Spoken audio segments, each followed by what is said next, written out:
സമയത്ത് ഞങ്ങൾക്ക് നന്നായിട്ട് പൈസ കിട്ടിയ ഒരു ബിസിനസ്സായിരുന്നു താമരയുടെ. ഇത് വൈറ്റ് പിയോണി എന്ന ഇനത്തിൽപ്പെട്ട താമരയാണ്. ഇപ്പോൾ ചൂടായതുകൊണ്ട് വിരിയാനേ ഒരല്പം താമസമൊക്കെ ഉണ്ട്. ചെറുതായിട്ടൊന്ന് വിരിയിച്ചു കൊടുക്കണം കേട്ടോ. ഇതെല്ലാം ഇങ്ങനെ വിരിഞ്ഞ് നിൽക്കുന്നതാണ്. അപ്പോൾ ഇനിയിപ്പോൾ നമ്മൾ പറയാൻ പോകുന്ന കാര്യം ഇതുണ്ടോ, നമ്മുടെ താമരയുടെ സീഡ് എന്ന് പറയുന്ന സംഭവം ഇതാണ് കേട്ടോ.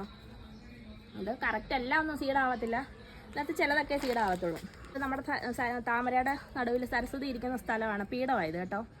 അപ്പം ഈ സാധനം ഉണ്ടല്ലോ ഇതിനകത്ത് അരി, ഈ കാണുന്ന ഇതിനകത്ത് അരി കേട്ടോ. പറഞ്ഞിട്ടില്ല താമരയ്ക്കകത്ത് അങ്ങനെ അരി കാണാൻ പാടാം. നമ്മുടെ നാടൻ താമരയ്ക്കകത്ത് ശരിക്കും ഇതേപോലത്തെ ഉള്ള അരി കാണുന്നതാ ഇതുണ്ടോ. ഈ ഒരു സീഡേ നമുക്ക് കഴിക്കാനൊക്കെ ഭയങ്കര ഗുണങ്ങളും ഔഷധ ഗുണങ്ങളൊക്കെ ഉള്ളതാണ് താമരയുടെ അരിക്ക്.